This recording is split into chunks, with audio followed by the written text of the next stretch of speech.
Hi.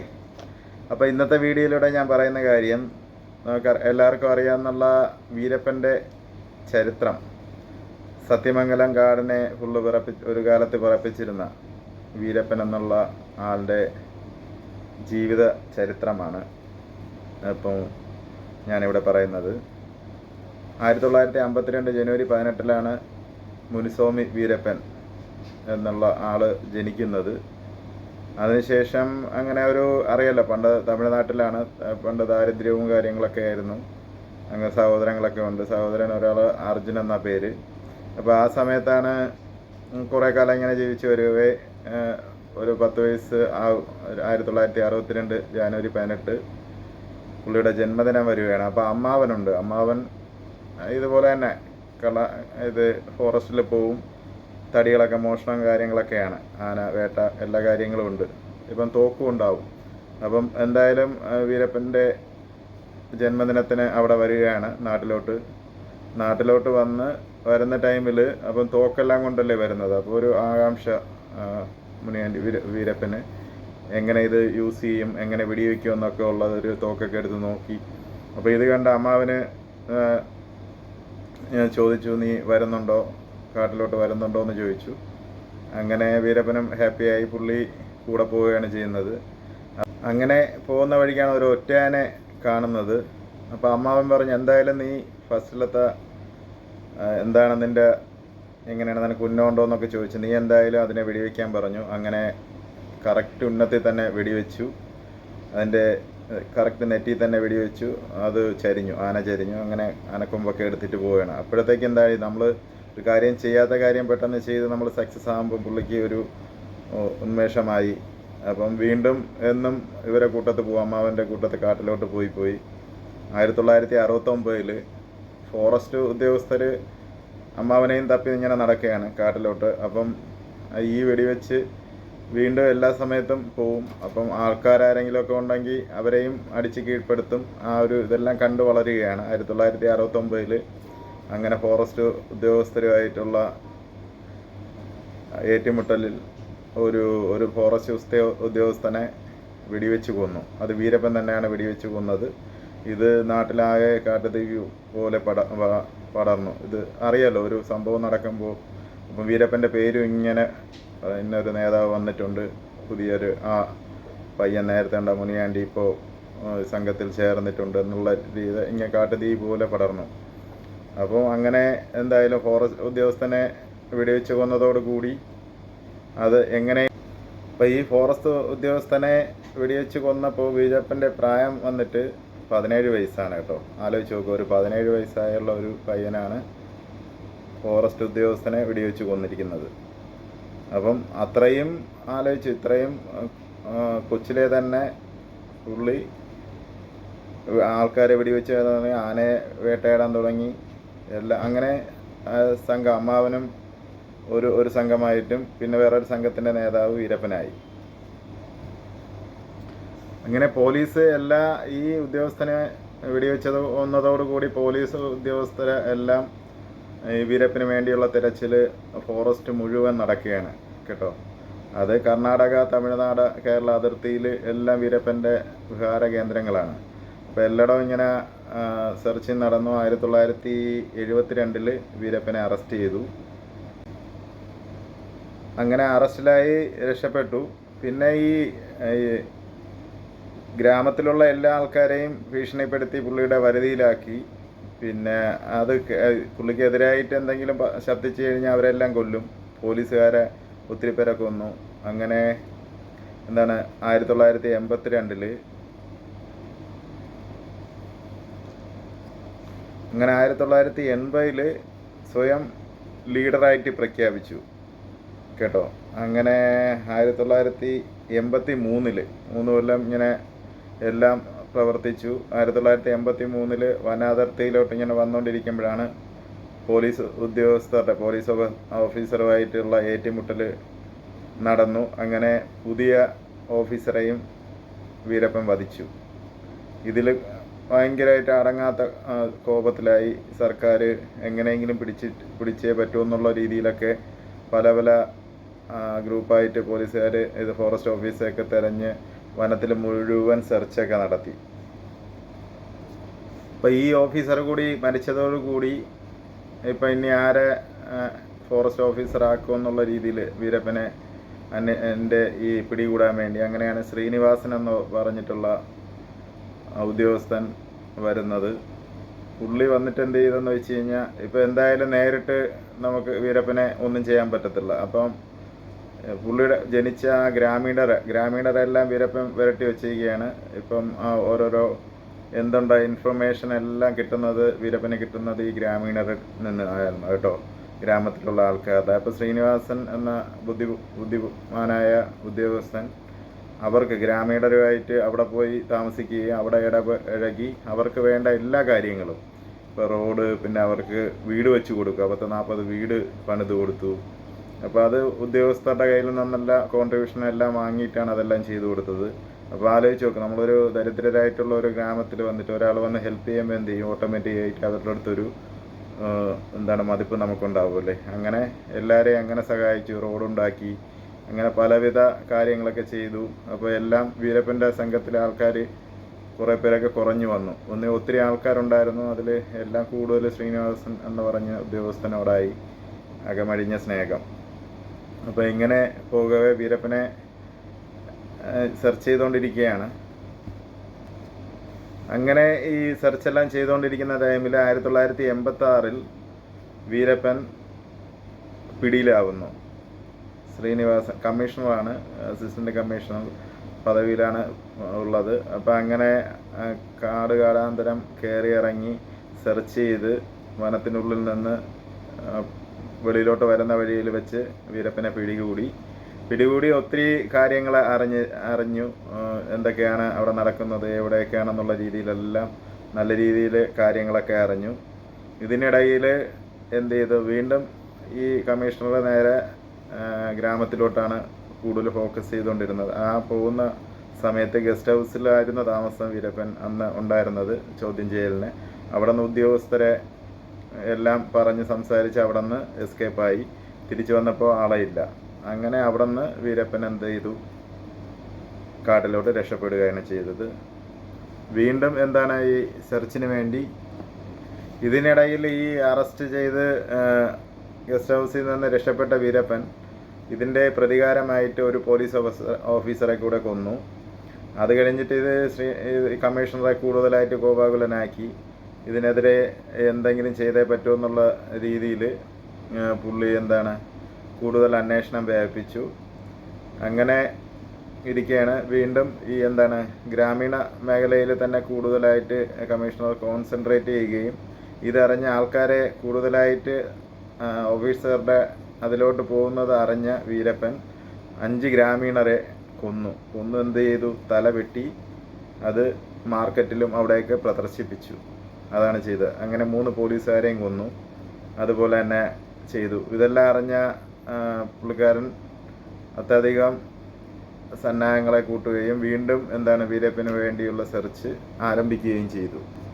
അപ്പോൾ ഇതിന് വേണ്ടിയിട്ട് എന്ത് ചെയ്തു, ഗവൺമെൻറ് എല്ലാം അറിഞ്ഞ് ഇങ്ങനെയുള്ള ഒത്തിരി ഉദ്യോഗസ്ഥരെ മരിക്കുന്നുണ്ട്.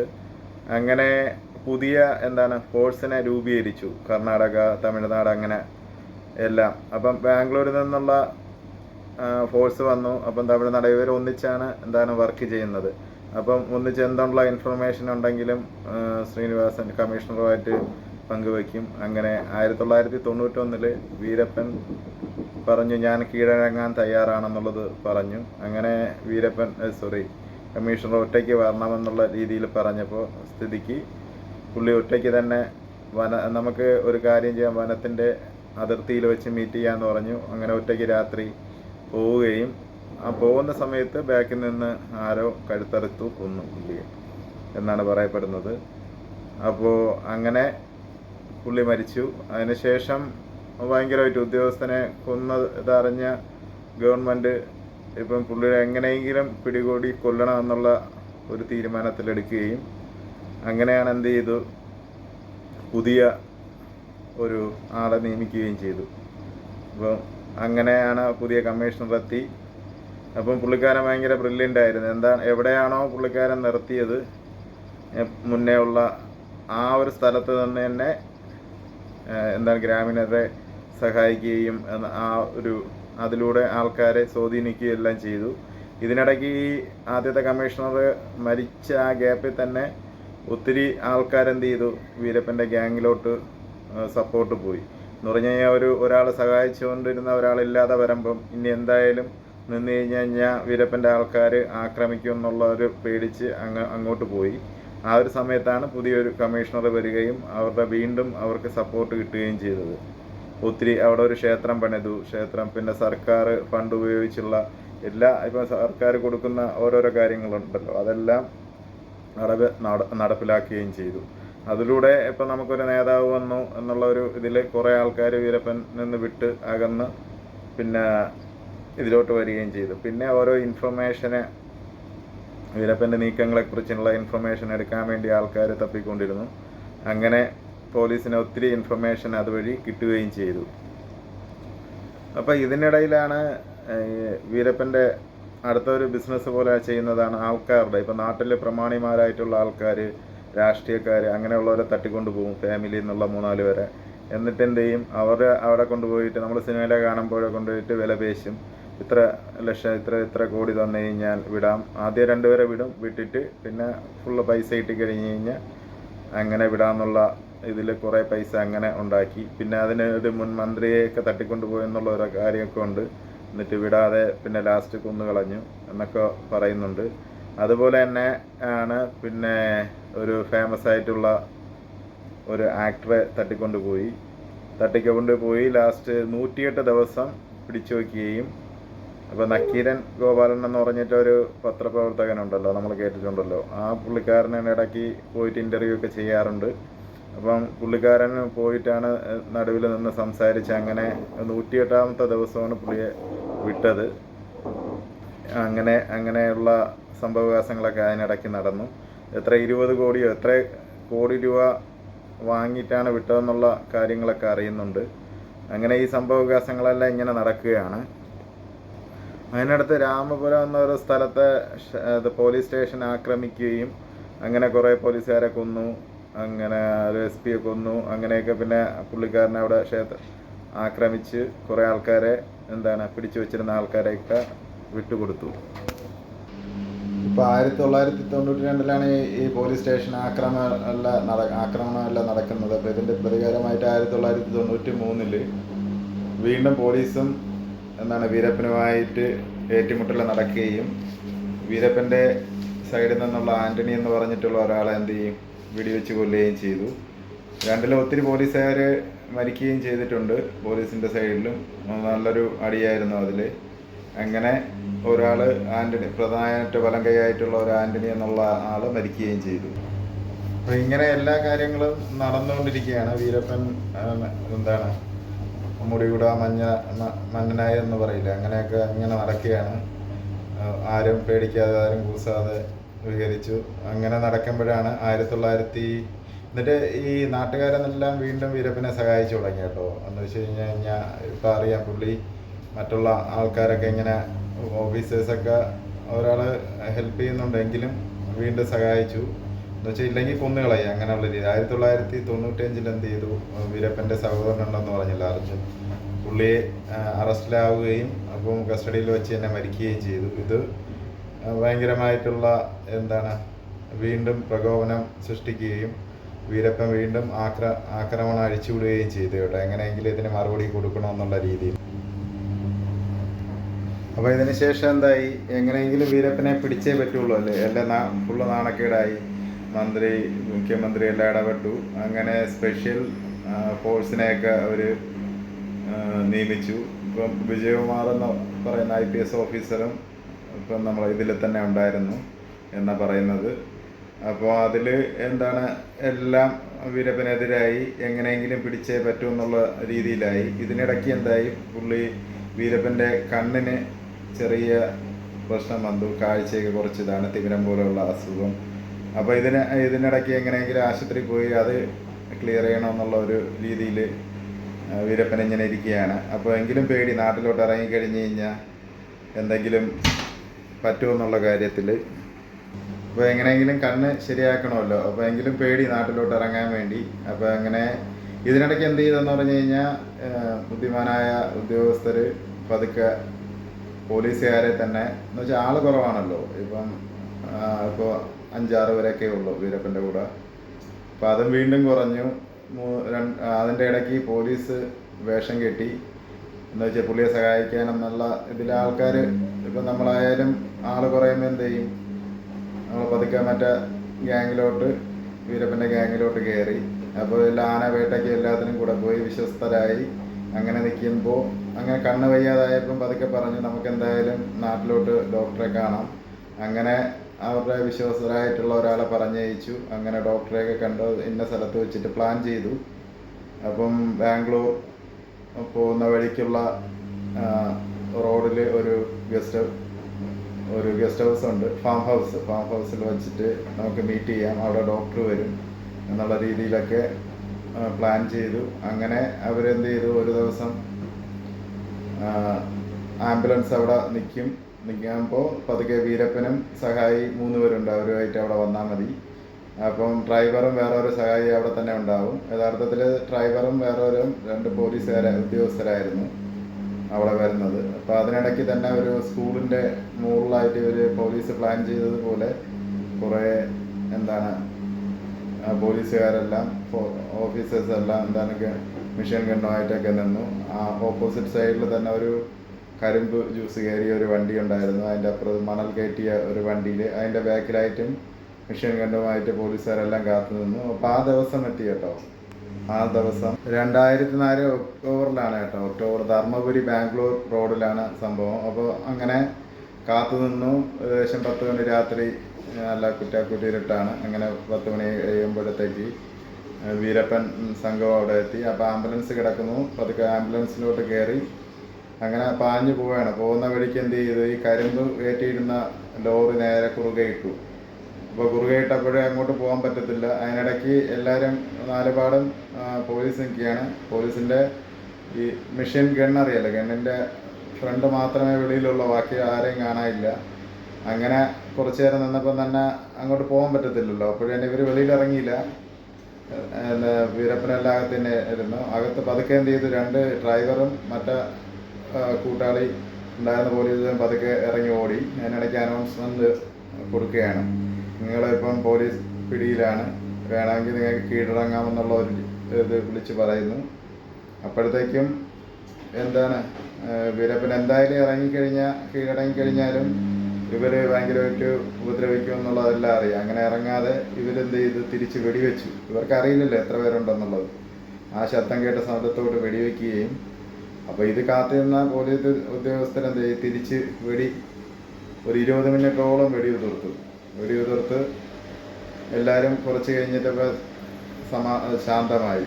അപ്പം ആൾക്കാരെല്ലാം ചുറ്റും നിന്ന് കേട്ട് അറിഞ്ഞെല്ലാം എത്തി. അടുത്തുള്ളവരെല്ലാം എന്ത് നടക്കുന്നെന്നുള്ള അറിയില്ല അവർക്ക്. അങ്ങനെ നോക്കി കുറച്ച് കഴിഞ്ഞിട്ട് പോലീസ് ആകാശത്തോട്ടൊക്കെ വെടിവെച്ചിട്ട് നേരെ അടുത്ത് പോയി തുറന്നപ്പോഴത്തേക്ക് വീരപ്പൻ്റെ നെറ്റിൽ 2 ബുള്ളറ്റ് കയറിയിട്ടുണ്ട്, കണ്ണെല്ലാം തള്ളി ഇങ്ങനെ ഇരിക്കുന്നു. അങ്ങനെ മറ്റുള്ള 3 പേരും മരിച്ചിരിക്കുന്നു.